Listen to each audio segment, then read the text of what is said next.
tusalimie kanisa, na pia nasema Bishop ampe nafasi ya tutembelee. Kutembelewa na wasesi mzuri. Bwana asifiwe sana. Then on Sunday tulianza kuongea juu ya watoto, paidia. Watoto wanaitwa kwa Kigiriki bringing little children.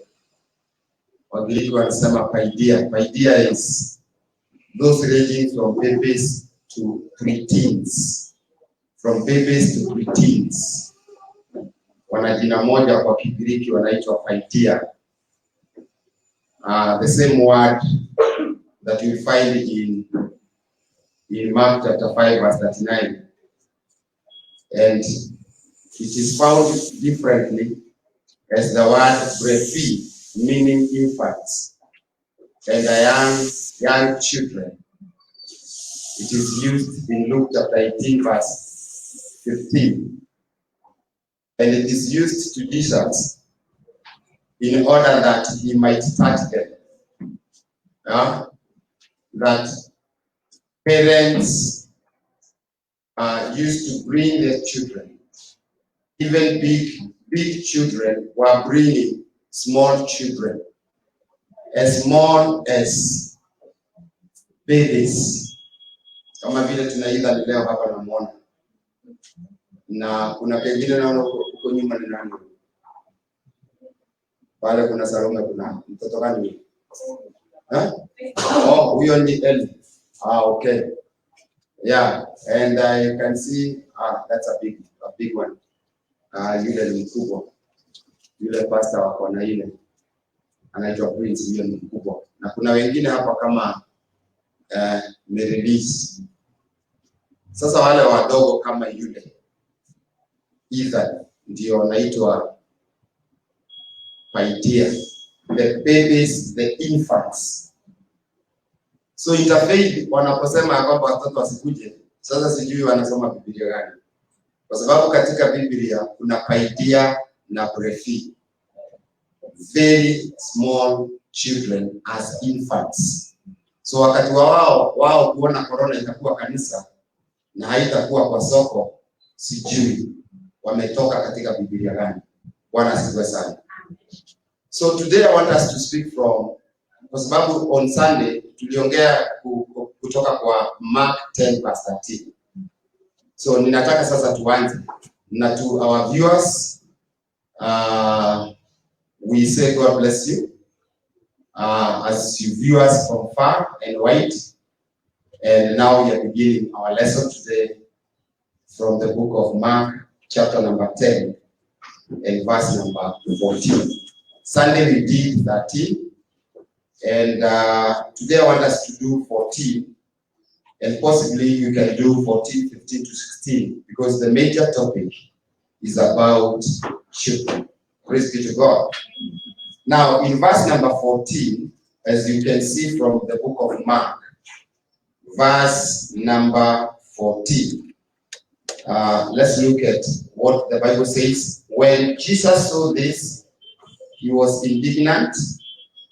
He said to them, "Let the little children come to me, and do not hinder them, for the kingdom of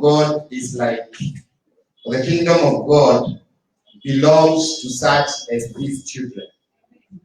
Jesus was indignant. If you look at verse 14, and possibly let's go to verse number 41 of Mark chapter 10, verse number 41. He says, when the other 10 disciples found out about James and John's private attempt to gain preferential status, they became indignant with them. Indignant is a jealous reaction that indicates that you are not happy. A jealous reaction. Praise be to God. They became indignant, meaning that Jesus was not happy. If you look at the interference of Mark chapter 9 verse 38, the verb of a strong emotional reaction is unique to Mark as the only person who highlighted Jesus' emotions more than any other disciple. For seeing disciples refusing parents and children to be brought to Jesus. And you find that Jesus had a sharp double command. He said, let, or rather it means start allowing children to come. To let is to start allowing children to come. Little children to come to me and do not hinder them. And also, it also means stop preventing children from coming to me. Praise be to God. Start allowing children to come to Jesus so that he may touch them and bless them. I don't know where your children are, and I don't know whether your children has ever been touched by Jesus or a servant that qualifies to be an ambassador of Jesus Christ. Now, in this verse, number 14, I want us to see that there are two things. Little children are citizens of God's kingdom. That's one of the things. And at least until they are able to reason and make decisions between right and wrong, that is, between the age of accountability, they should be brought at the age of accountability. Children should be brought to Jesus. Amen? Ndio akiwa mkubwa huko na akose kurudi, atafuatwa na lile neno Mungu alimuongelesha wakati alipoletwa na wazazi wake. Jina la Bwana na litukuzwe. So now little children show what a man must be like to enter God's kingdom. If you want to know how you can enter God's kingdom, it is by being like a child. The nature of a child, the character of the child, and the traits that are essential to get into heaven are seen in little children. The traits that are essential to get into the kingdom, you can only see them in children. It's just like marriageability traits. You don't just marry, but you go into marriageability traits. Seeing what are the traits of a marriageable woman or a marriageable girl. Praise be to God. So a little child is dependent and trusting. A little child. So you require to be dependent and trusting.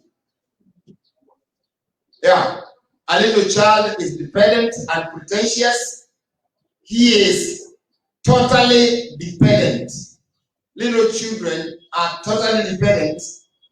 He knows little and can do little in taking care of himself. A little child can even trust everyone. Kwa sababu hana kitu ya kuwa na tashwishi juu ya mtu. Jina la Bwana na litukuzwe. A little child is humble and forgiving. Humble. If you behave like a little child, you'll be humble and forgiving. He is not interested in prominence, in fame, in power, in wealth, or position. He's just humble and forgiving. Praise be to God. And we all are supposed to be humble and forgiving. A little child is obedient and learning.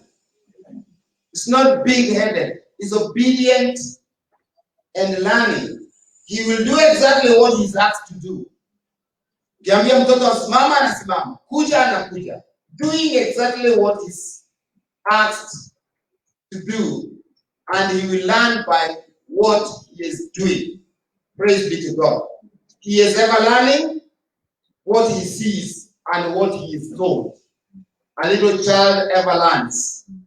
And whether good or bad, what he sees, all right, he learns from that. And what is told, he learns from that. Jinsi unaita watoto wako, wakora hawa mumefika. They learn from that. Na kunakuwa na impartation ya ukora kwa sababu ni maneno imetoka kwa kinywa cha mzazi. Mungu atusaidie sana. I had my uncle who used to call us dogs. Yeah, just jokingly like that. Anasema those words. I can't mention them here. Yes? Very bad. Na wewe uko kwa high school tu, unamuomba pesa, anakupea lakini anakuita hiyo. Yeah? Nakuita hivyo tu. Hata malaya wakikula pesa zangu, hata wewe umbwa hii unataka pesa zangu. Na anakupea tu, wewe ni mtoto wa dada yangu lakini umbwa wewe. Sasa tukalewa tukimuogopa na kutompenda. Tulimpenda tu kwa sababu yeye alikuwa mkarimu sana kupeana. Lakini kwa maneno yake ni mtu wa maneno mabaya sana. Na watoto wake wakaanza kuchua yeye kutoka kwa hayo, hata unamuona naye anataka kuiga hayo. Maneno yale, matusi yale. Mungu atusaidie sana. Now, in verse number 15 of the book of Mark chapter 10 verse 15. This is what the Bible says. Verse number 15. I tell you the truth. Now Jesus says, anyone who will not receive the kingdom of God, anyone, me and you, anyone who will not receive the kingdom of God like a little child will never enter it. Anyone. Kama utapokea ufalme wa mbinguni kama boss. In 1984, Rais Moi alitembelea kwa kanisa letu. Wakati nilikuwa kwa hiyo kanisa, Full Gospel Church. What I liked about Moi is that hangeingia kwa madhabahu. Alikuwa kiti yake anapewa pale. And what I liked about Moi, hangeongea kwa kanisa ndani. Moi kwa kanisa alikuwa mshirika. Lakini mkitoka pale nje ndio sasa ataongea na watu. I liked that about Moi. Hangeongea kwa kanisa na hangefika kwa madhabahu, lakini ataongea kwa compound. When we come to church, the Bible says, I tell you the truth in Mark 10 verse 15. Jesus is speaking. Anyone who will not receive the kingdom of God like a little child, because if you receive the kingdom of God like a boss, like a manager of a certain bank, like a CEO, like a certain director, an engineer, a doctor, you'll never enter. The Bible says, will never enter it. And what does that mean by not entering? And by no means you'll never enter. That was a solemn announcement. I tell you the truth. You can go back to Mark chapter 3 and verse number 28, where you'll find another solemn announcement. Jesus developed the truth in chapter 10 verse 14 and says, whoever will not receive God's kingdom as a gift now with the trustful attitude of a child will never, this is an emphatic negative, you'll never enter on me. By no means, you'll never enter. He will be excluded from its future blessings, specifically from eternal blessings. If you can receive the kingdom of God, I don't know like who. Because most of the churches they receive their members according to their titles. You know, he's a doctor. You know, he's an engineer. You know, he's a manager in a bank. You know, he's a CEO somewhere, he's a director. You know, he's a politician. He's our MCA, our senator and governor. But Jesus is saying a different thing. Hallelujah. We are all equal kwa ile mlango. Tukiingia sisi zote watoto wa Mungu. Hiyo title yako ni yako huko nje, lakini ndani ya kanisa sisi ni watoto wa Mungu. Na Yesu akasema hautaingia ufalme wa mbinguni kama hautapokea in that aspect of a little child. Now, I want us to note that children illustrate exactly how one receives the kingdom of God. And I want you to note the strong words of Jesus. I want you to note the terrible end of the man who does not come to God as a child. The terrible end is that you will never enter the kingdom of God. Because in the church we shall be seeing you as Dr. So-and-so, engineer so-and-so. Hata kuna wanaume wanauliza kwani huyu pastor haoni sisi ni wazee? Haoni sisi ni wanaume? Ukija tu hapa kama mwanaume, hapa hatutaki wanaume, hapa tunataka wandugu. Pokea ufalme wa Mungu kama ndugu na dada katika Yesu. Hatutaki wanawake hapa. Wanawake wako upeleke nje. Ule wewe utumia au bigori au utumia na kuucha wewe moyo wa Yesu. Yesu akasema. Haleluya.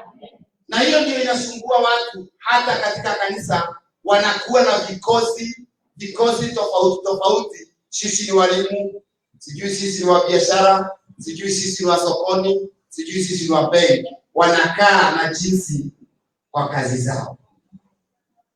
Heshima na madaraka bila Yesu ni bure. Bwana asifiwe sana. So a man has to approach God and receive God's kingdom, meaning receiving his rule, receiving his reign and his authority into his life, just like a little child. Look at yourself just like a little child before God. Praise be to God. Or else the Bible says he will never enter it, meaning that the eternal kingdom of God ni ngumu sana mtu aingie kama atakuwa boss. Iwe mikono juu, unakataa kuinua. Sunguruka, high five, wewe huonekani. You are not part of those instructions. You will never enter the kingdom of God. Kwa sababu ufalme wa mbinguni, Biblia inasema ni kama ya wale walio kama watoto. Mtu ni mkubwa, mtu ni profesa, lakini akifika kanisani hata kuimba. Hakuna style, ni kuimbia Mungu. Hii ya makofi hivi kama ya Bluebird, ni kama mikono ya Bluebird. Ni kama mikono itakujika. Hiyo ungwana weka pamoja na sisi. Lakini ifikapo kuingia mbinguni, ataangalia roho ya mtoto. Jina la Bwana na na ndio tunaonekana kama wajinga. Na Biblia inasema ndio sisi ni wajinga. Na Yesu akasema hata kama Paulo akasema hata kama ninaonekana kama wazimu, ni kwa sababu tu ya Yesu. Yeah. Paulo akasema nikionekana kama mimi ni mjinga, ni kwa sababu ya Yesu. Na katika Wakorintho anasema nikionekana kama mimi nimepotoka, ni kwa sababu ya Yesu. Jina la Bwana litukuzwe. Let's look at A few things about the child. I'm pondering on verse number 15. The child trusts and depends upon Jesus. Whatever you tell a child, there is trust and dependence upon Jesus. 1 or 2, 3 things about a child. He senses the warmth, the tenderness, the care and love of Jesus. That is how a child is like. Sensing the warmth, sensing the tenderness, sensing the care and love of Jesus. Wasichana wengine watoto hapa wakiniona ni lazima kwanza wakimbie kwa ofisi yangu wanisalamie. Kwa sababu gani? Sensing the warmth. Wananikimbilia hata karibu waniangushe, wakinirukia pasta. Wewe unaweza kuona ni mtoto ya kwamba hana heshima kwa pasta, lakini ni warmth inafanya amrukie na amshike. Jina la Bwana na litukuzwe. Na wewe unaweza kuona mtoto ukorofane na yeye, lakini ndani yake ana sense warmth, tenderness, care and the love of Jesus. Jina la Bwana na litukuzwe. And the other thing about children is that they listen to the call. They listen to the message, to the gospel of Jesus Christ.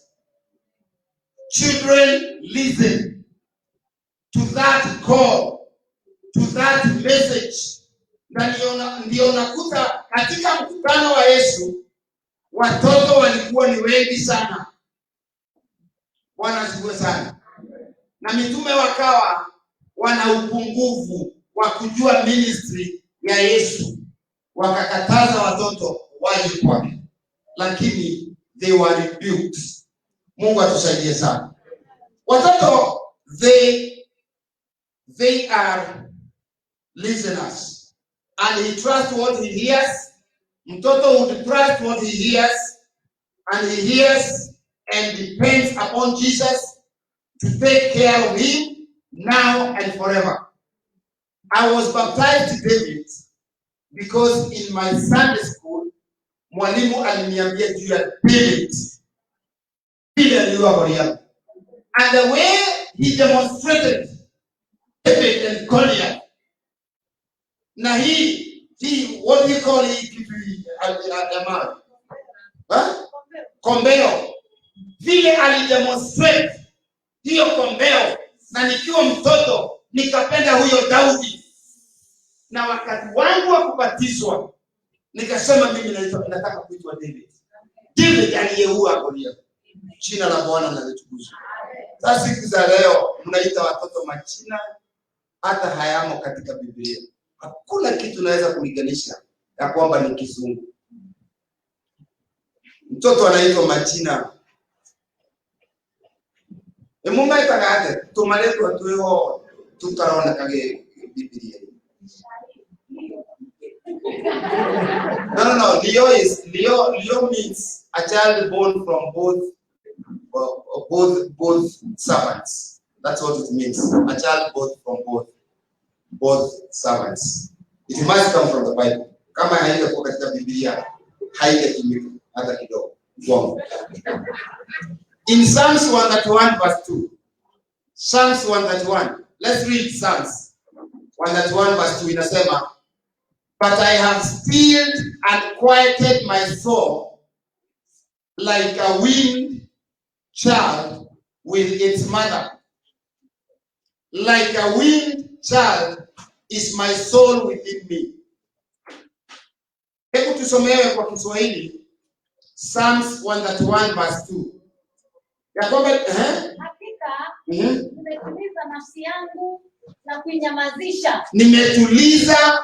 Hakika nimetuliza nafsi yangu na kuinyamazisha.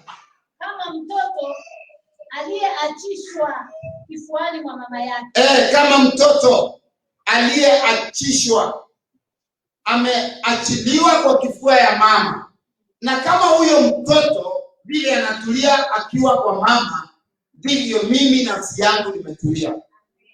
Jina la Bwana na litukuzwe. Ni ya kwamba unataka nafsi yako itulie, kama vile tuliimba wimbo, moyo wangu tulia na ukae kwa Bwana. Kwetu tulikuwa na msichana mmoja anaimba tu, moyo wangu, moyo wangu, moyo wangu tulia, na alikuwa anacheza gharama nzuri sana, moyo wangu tulia na ukae kwa Bwana, na shida akisema moyo wangu, moyo wangu, moyo wangu tulia. Na hiyo wimbo nikasikia inaniingia sana, moyo wangu tulia na ukae. Moyo wako, what is tofauti ya kutulia? Mwalimu wa Kiswahili, tofauti ya kinyume cha kutulia ni nini? Kutaharuki. Kutaharuki. Hapana takataka. Kutapatapa. Hiyo ni kueleza, unaeleza. Kutapatapa ni kuelezea, kutaharuki ni kusema nini? Kuna watu mioyo yao imetaharuki, haikai kwa Bwana. Mungu atusaidie sana. Moyo wako hata wakati hauna pesa, tulia kwa Bwana. Yeye ndiyo mwenye rasilimali zote, na anakujua, anaelewa. Jina la Bwana na litukuzwe. Kuna John 5:24 inasema, I tell you the truth. Yesu akasema, whoever hears my word and believes him who sent me looks like this, has eternal life and will not be condemned. He has crossed over from death to life. This is how we do when we hear the word of Jesus. When we believe in God who sent Jesus, automatically we cross from death to life. Jina la Bwana na litukuzwe. Na ndio kanisa la nyakati za mwisho, si kanisa lile lililoanza, kwa sababu tutaanza kutulia na kutimilika katika maandiko. Hatutakuwa watu wa hoyahaye, wayawaya, kombokombo. Tutamaanisha. Jina la Bwana na litukuzwe. So the child responds and surrenders to Jesus. That is point number 2 about a child. Because we say point number 1, the child trusts and depends upon Jesus. We may say point number 2, the child responds and surrenders to Jesus. He is ready and willing to respond to Jesus. A child is ready and willing to respond to Jesus. He is willing to give up what he is doing because of Jesus. He is willing to surrender whatever is occupying his thoughts, whatever is occupying his behavior and time, in order to receive Jesus. This is the character of a child. The child responds and surrenders to Jesus. He is ready and willing to respond to Jesus. He is willing to give up what he is doing. He is willing to surrender whatever is occupying his thoughts, his behavior and time, in order to receive Jesus. Na hivyo ndivyo wewe uliye mkubwa, moyo wako ukae kama mtoto, well able to respond in your thought life, in your behavior, and in your time, responding to Jesus. He wants the kingdom of God in his heart. Meaning that a child wants God's reign, God's rule in his heart. Jina la Bwana na litukuzwe. And he wants to enter the kingdom of God someday out in the future. Hallelujah. We were told about the truth about hell. I did want to go to hell. We were told the truth about heaven when we were children. I wanted to go to heaven. Hallelujah. Mambo yale niliambiwa juu ya uzima wa milele na huko mbinguni. Dr. Ada Kinyanjui Josia, the first moderator of Baptist churches, alituhubiria tajiri na Lazaro. Akatuelezea juu ya Lazaro na juu ya tajiri kule kuzimu na kule mbinguni. Nikatamani kuingia mbinguni. Haleluya. Akatuambia jinsi kule motoni watu wanachomeka. Akatusomea mahali pale katika Biblia na nikaelewa na nikajisikia sitaki kuenda motoni. Jina la Bwana na litukuzwe. Hebu tuone neno katika Warumi 6 na mstari wake wa 16 na 17. Biblia inasema hivi. Romans 8 verse 16 to 17. The Spirit himself testifies with our spirit that we are God's children. Amen. Hallelujah. Now if we are children, then we are heirs. Sisi ni warithi. Amen. Kama Roho anatuambia sisi ni watoto wa Mungu, basi sisi ni warithi. Hallelujah. Heirs of God and co-heirs with Christ. Warithi wa Mungu na pamoja na Yesu. If indeed we share in his suffering, in order that we may also share in his glory. This is a time of sharing in the suffering. And a time is coming that we shall share in the glory of God if we indeed allow suffering to be our portion. Jina la Bwana na litukuzwe. Na kwa hivyo ndivyo Wagalatia 4 na mstari wa 4 mpaka 7 inasema hivi. But when the time had fully come, God sent his son, born of a woman, born under law, to redeem those under law, that we might receive the full rights of sons. We have the full rights of sons. Hallelujah. Na kama ni hivyo, that we have full rights of sons, because you are sons, God sent the Spirit of his Son into our hearts. The Spirit that calls out, Abba, Father. Roho yule analia ndani yetu kama jinsi mtoto akilia. Na kuwe na wamama kama 10 hapa. Even akilia ni mama yake tu atasikia hiyo sauti. Kwa sababu ya ushirikiano. Na sisi wakati tunapomlilia Mungu, Baba, sina pesa. Baba, mimi ni mgonjwa. Anasikiza sauti ya mtoto wake. Kama wewe si wake, utaomba. Miaka nenda, miaka rudi. Na hata sikia kwa sababu hamna uhusiano. Mungu atusaidie sana. Number 3 point about a child. From verse number 15. The child is obedient to Jesus and is ever learning of him. A child is obedient to Jesus and ever learning from Jesus.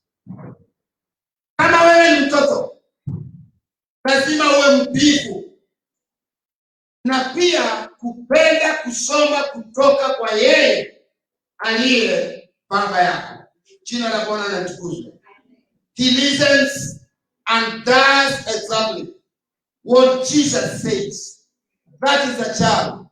Listens and does exactly what Jesus says, even if it is difficult and requires self-denial.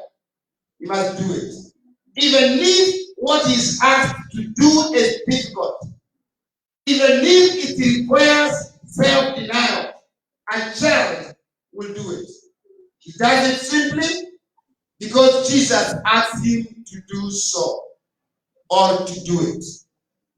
he does not act independently or behave selfishly. What are the character of a child? A child does not act independently or behaves selfishly. A child must respond to Jesus. Amen. Hallelujah. Na nataka tusome John 15 verse 10 to 14. Ili uone hayo maneno. Kama wewe ni mtoto. Hallelujah. Kama unaniita baba nikikupigia simu na ukute ya kwamba nilikuwa nimekupigia na ukosa kujibu, ni mahusiano unakata. Uone katika simu yako kuna missed call yangu, mimi nilisho kwako, na ukose kurespond. Sasa inaniambia in the spiritual, I do not matter. Bana sikwe sana. A child responds. Hallelujah. A child responds. Hebu tusome Biblia inasema nini? If you obey my commands, if peradventure you obey my commands, you will remain in my love, just as I have obeyed my Father's commands and remain in his love. You are my friends if you do what I command. Nataka uone hayo maneno. Ukitaka upendo wa Yesu ukae ndani yako, if you obey my commands, because you might not obey, you will remain in my love. Atakaa kutupenda wakati wowote tunapowajibika kwake. Kwa hiyo unaweza kusema Yesu ni Bwana na akose kukupenda kwa sababu huwajibiki. Tusome tena John 15 verse 10. If you obey my commands, you will remain in my love. Hallelujah. Amina. Na Yesu anasema, just as I have obeyed my Father's commands and remain in his love, you can be here and the bishop would not love you if you don't obey the commands. Soma hapa. Hata kabla hajasema hakupendi kwa sababu wewe ni mkatili. Soma hapa, Biblia itakueleza. Na hapa pia inasema you are my friends peradventure if you do what I command. So if you don't do, you become an enemy. Hallelujah. Na hiyo ndio Biblia ya kwamba watu wengi kanisani ambao hawatii Yesu. Yesu hawapendi. Anasema ninapendwa na Baba kwa sababu ya jinsi ninavyomtii. Hallelujah. Kwa hivyo kama hatatii, upendo utakosa. Na mtu akiwa hana upendo na wewe, hata kuombea, hata kusaidia, hata kushughulikia, utajishughulikia. Kama nina mtoto ambaye hanisikii, sitampenda, sitamshughulikia, sitamsaidia. Yesu anasema, if you obey my commands, you will remain in my love. Hallelujah. There are people who do not remain in the love of Jesus because of how disobedient they are. Hallelujah. Ukimpima na spirituometer, utakuta is a Christianized humanistic fellowship. Spirituometer itaandika pale Christianized humanistic fellowship. Ni muungano wa Kikristo uliojawa na mwili. Hakuna spirituality. Kwa sababu wako kanisani lakini si watiifu. Mungu atusaidie sana. Watoto mnaporudi shule, muwe watiifu kwa wazazi na kwa walimu. Nakumbuka mama yangu, na ni mimi huambia watoto wangu, nilipoingia form 1, mama yangu aliniambia kama Masai otoka vile wanaenda kuinda alafu wanarudi na mifugo, wewe uende shule utuletee masomo.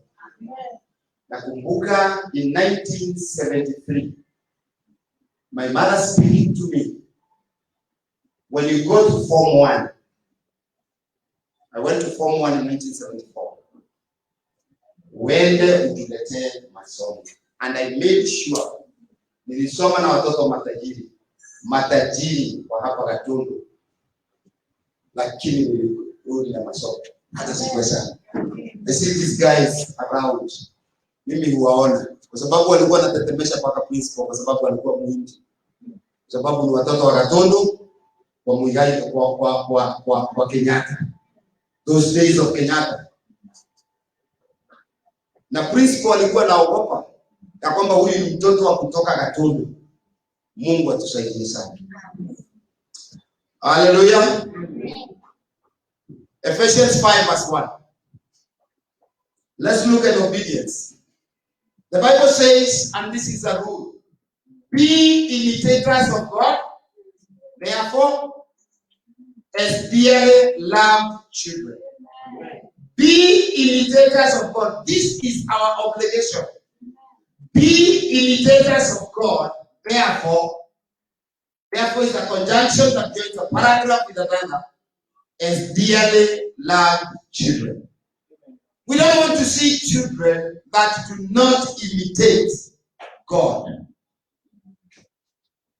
Be imitators. That means we have no obligation except that which is a command. It's not optional. Amen? This is a rule. Be imitators. Kama wewe ni mtoto wa Yesu, wa Mungu, be imitators of God. Therefore, as dearly loved children. Hebrews chapter 12, verse 5-6. Inasema, and you have forgotten that word of encouragement that addresses you as sons. Hebrews 12, verse 5-6. My son, do not make light of the Lord's discipline, and do not lose heart when he rebukes you, because the Lord displeases those he loves, and he punishes everyone he accepts as son. Hallelujah. That is the word of God. That if I accept you as a son, you may either get discipline from me and a rebuke because I love you. Praise be to God. Let's look at, if you read from verse 5 down the line to 10, you will enjoy. However, point number 4 about children. Point number 4 about children. The child is humble and forgiving. If you're a child, this is the evidence. You are humble and forgiving. A child should not be arrogant. Amen. Hallelujah. Amen. A child before the elders must be humble and forgiving. Amen. Any arrogant child is an illegitimate child. Any arrogant child is an illegitimate child. Because a child of God, must be humble and forgiving. No option. Tell your neighbor, no option. Hallelujah. And I want to see from Micah chapter 6, verse 8. These are instructions for children. Micah chapter 6, verse 8. This is what the Bible says.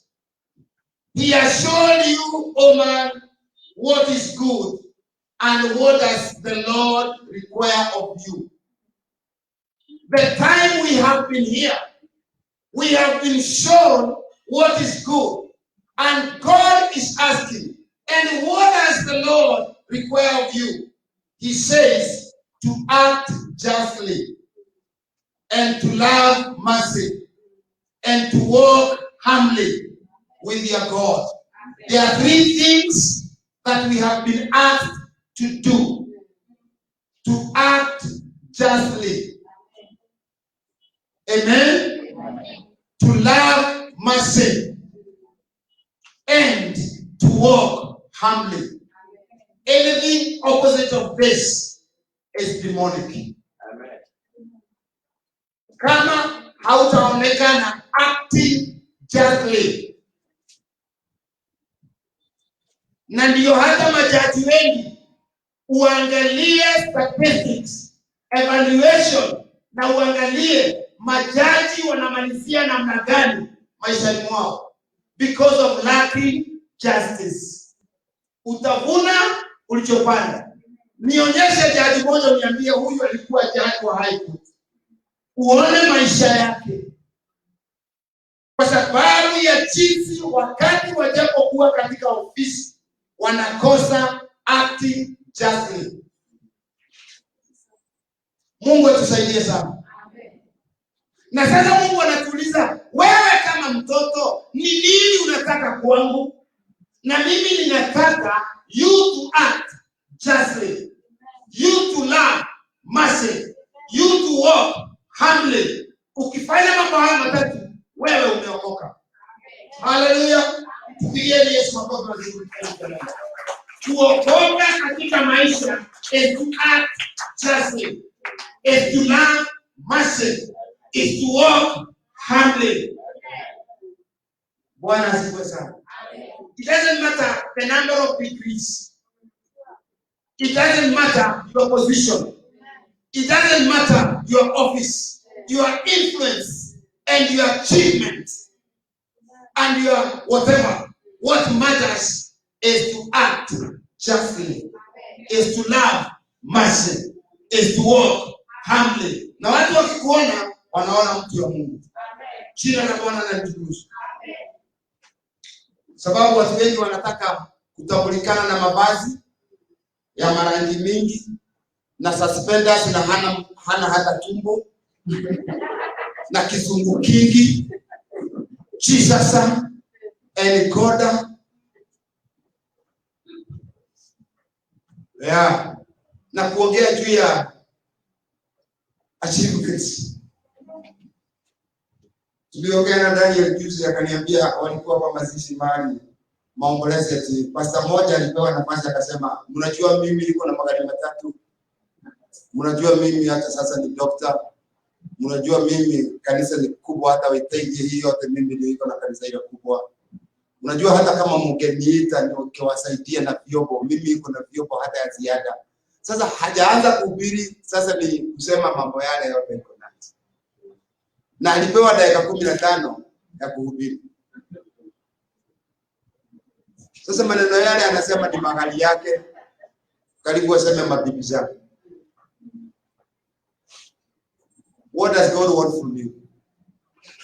One, to act popote ulipo. Act justly. Love mercy. Walking humbleness. Praise be to God. Nikwambie kitu kingine Mungu anataka kutoka kwetu. Matthew 5 verse 9. Inasema, blessed are the peacemakers, for they will be called sons of God. Not peacekeepers.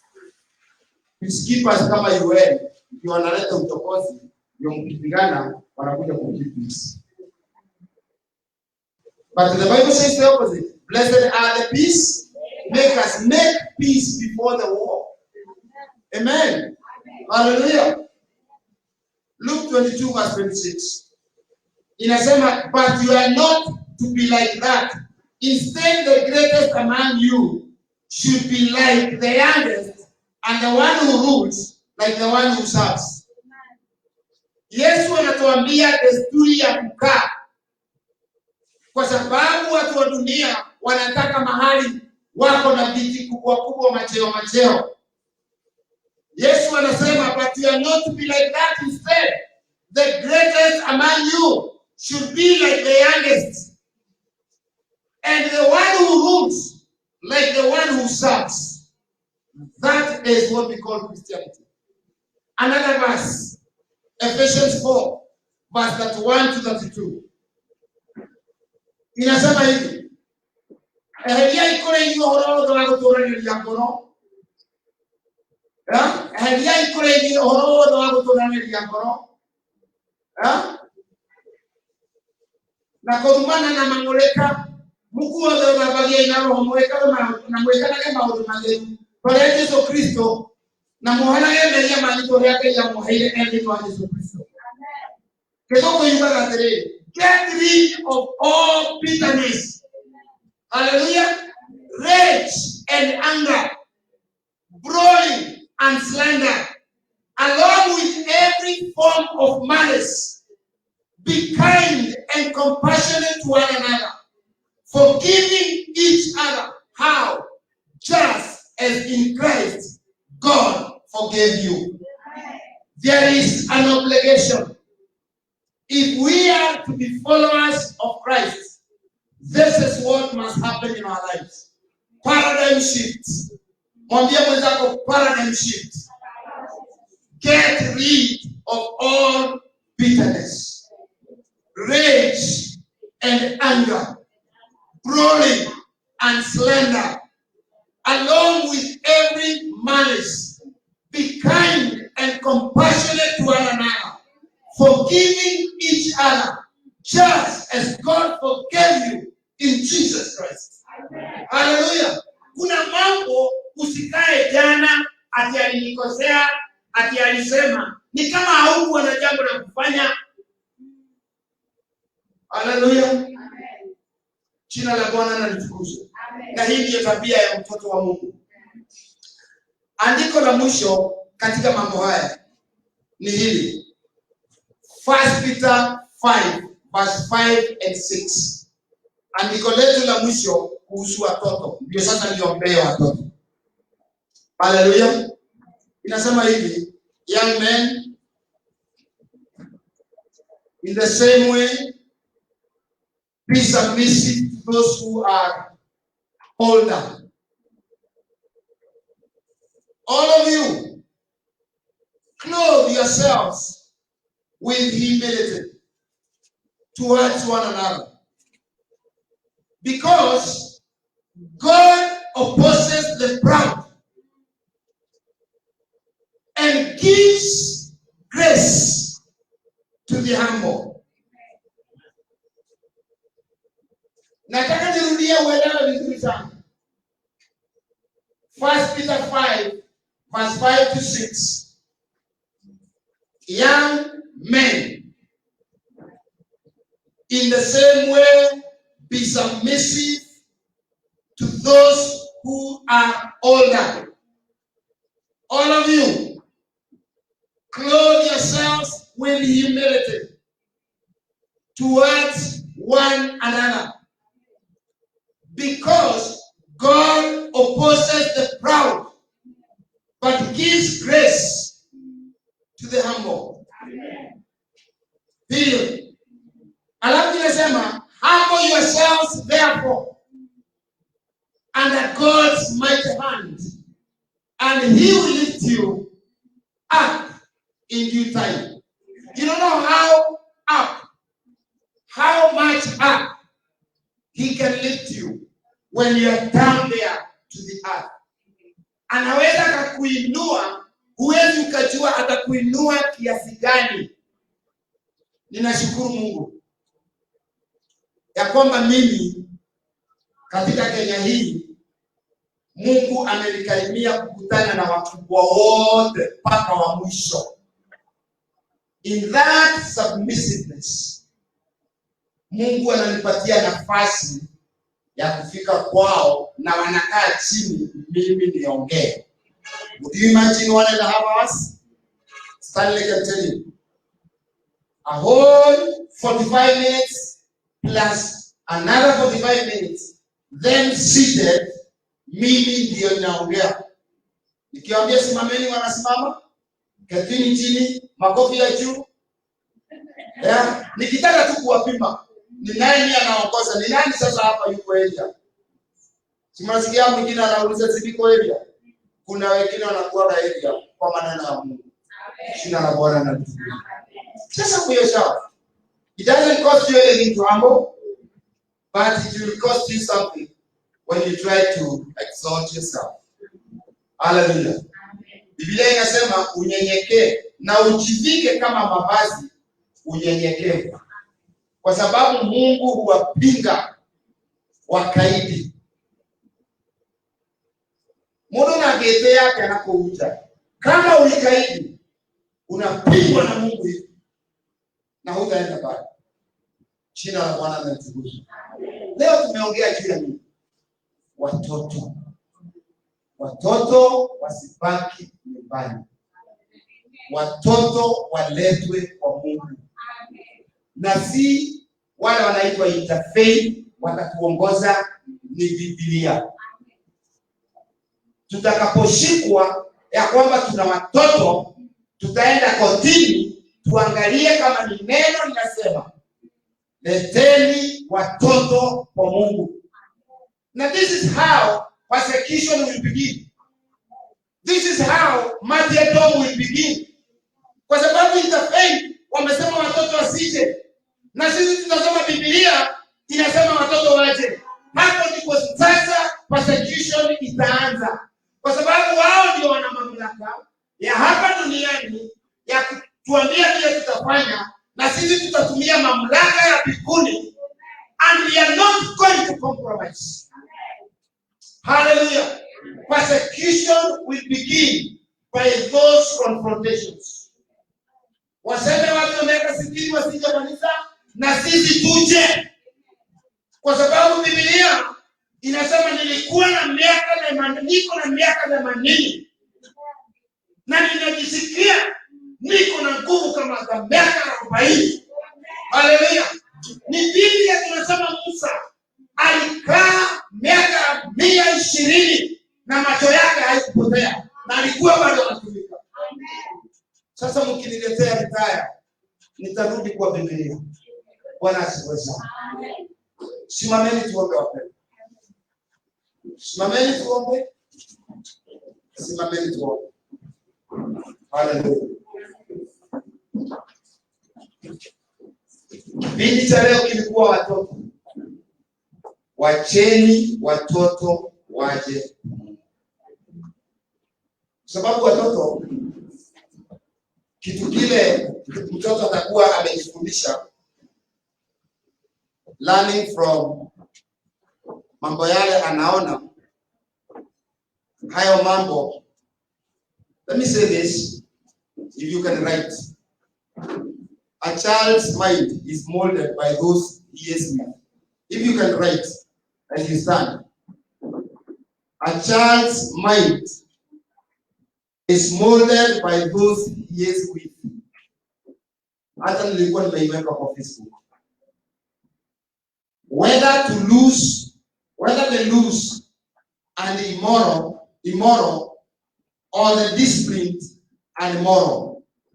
Whether they lose and immoral, or the disciplined and moral.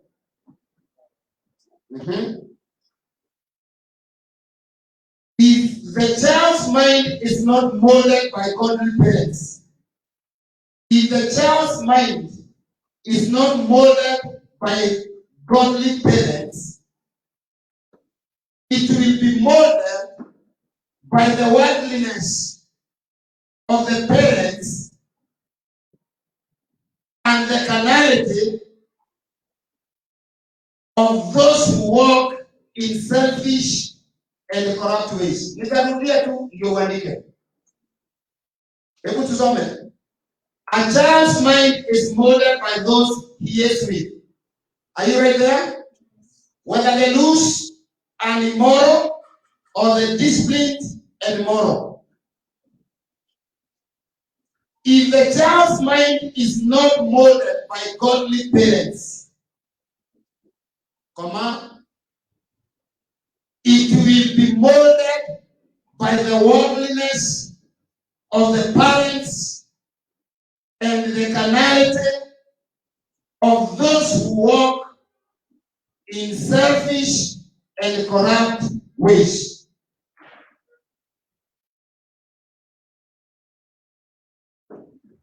Ukienda kwa page yangu Facebook, utakuta hata maandishi nimeandika 1 Kings 22 verse 52, 2 Chronicles 17 verse 3, 2 Chronicles 22 verse 3, 2 Chronicles 26 verse 4, Jeremiah 19 verse 14, Ezekiel 20 verse 28, verse 18, 20 verse 18, Matthew 14 verse 8, and 2 Timothy 1 verse 5.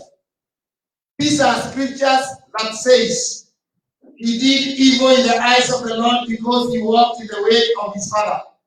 Mtoto anaweza kuenda awe mkatili kwa sababu baba yake alikuwa mkatili.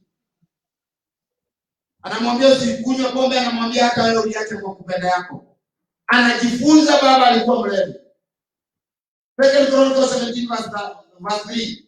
The Lord was with Jehoshaphat because in his early years he walked in the ways of his father David and followed. He did not consult the birds. Na huyu naye akakaa kama baba yake. 2 Chronicles 22 verse 3. Andika ingine 2 Chronicles 20 verse 32. He walked in the ways of his father Asa and did not stray from them. He did what was right in the eyes of the Lord, because Asa was right in the eyes of the Lord. 2 Chronicles 20 verse 32. 22 verse 3 says, he too walked in the way of the house of Ahab, for his mother encouraged him in doing wrong. Kuna watoto wanafanya mambo kwa sababu mama yao anawachangia kuambia huyu baba yenu, huyu sijui nani wenu, isipokuwa ni baba yenu, ni mimi. Hii nyumba hata tungefukuzwa, isipokuwa ni mimi, hamungesoma, huyu baba yenu. Wewe changia tu, wewe ambia watoto wako tu, na hivyo ndivyo upandacho ndicho watavuna. Bwana tusaidie sana. 2 Chronicles 26 verse 2, verse 4. Inasema he did what was right in the eyes of the Lord, just as his father Amaziah had done. Akafanya jinsi Mungu alipenda kama jinsi baba yake alifanya. Tunachangia mengi. Unaambia mtoto wako nini? Kuhusu mjomba, kuhusu kukaa, kuhusu baba, kuhusu ndugu yake, unasema nini? Wewe ndiye mwalimu. Jeremiah 19 verse 14. Jeremiah then returned from Topheth, where the Lord had sent him to prophesy, and stood in the court of the Lord's temple and said to all people, kwa sababu alifundishwa kusema kama nabii. Ezekiel 20 verse 18. I said to their children in the desert, do not follow the statutes of your fathers, or keep their laws, or defile yourselves with the idols. Anawaambia msifanye kama baba zenu. Na leo tuna walimu wanataka kutuambia juu ya mababa zetu. Kwa Facebook niokora kigogona kiake koyo. Sasa kuna walimu wapotofu wanaturudisha kwa mababa zetu badala ya kutuelekeza kwa Biblia. Na wengine wachinga watasema kotile role yolokale kama. Wataanza kuambukizwa, waseme kila kabila iko na hata yake. Sasa naenda kwa hata ya Wakikuyu, utajikuta ndugu yangu umepotea. Jina la Bwana na litukuzwe. Hata ya mwisho Yeah, Matthew 14 verse 8. Inasema, prompted by her mother, she said, give me here on a platter the head of John the Baptist. Mama anachangia mtoto wake aitize kichwa cha Yohana Mbatizaji ije ikiwa kwa sahani. Imagine how evil that woman was.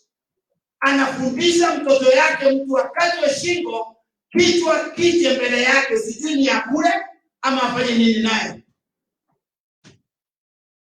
Mungu atusaidie. Neno la mwisho nikwambie. Inasema kuhusu Timotheo. 2 Timothy 1 verse 5.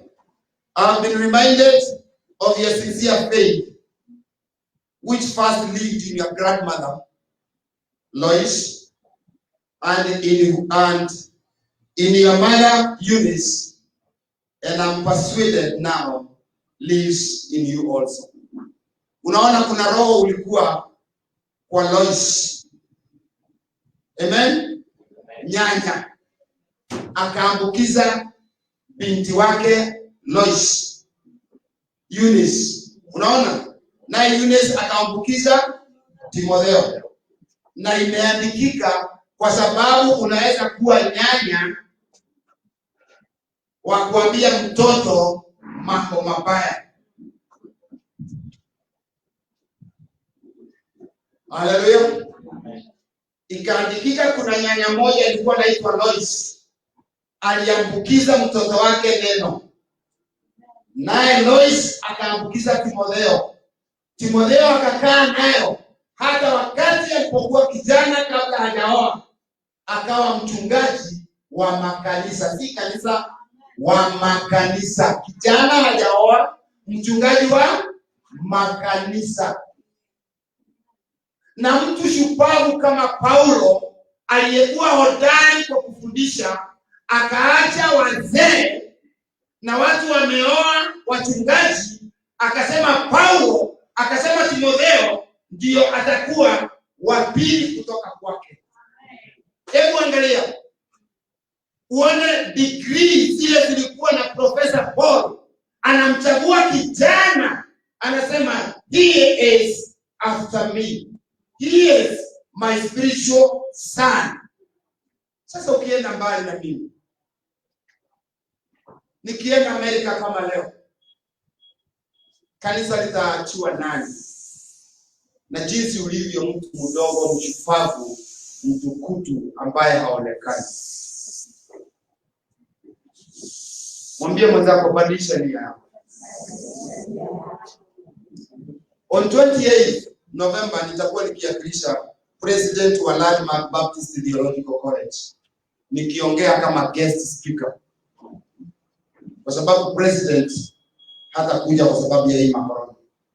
Sasa angalia, nikianza kushikana na hawa watu, utanisikia kwa ndege, na wewe utakuwa wapi? Ambaye ningekuwa nikisema wewe ndiwe nimeachia kwa sababu ya jinsi ulivyo kijana. Chukueni hatua ya imani kukaribia tuombe. So my viewers, thank you very much for listening. This is Christocentric Engagements, Christian Life Church, Dr. David Njoroge Evans. Welcome all again, and we love you for viewing this program under this page, Christian Life Church. Thank you so much. We are only based on Christocentric engagements only. God bless you.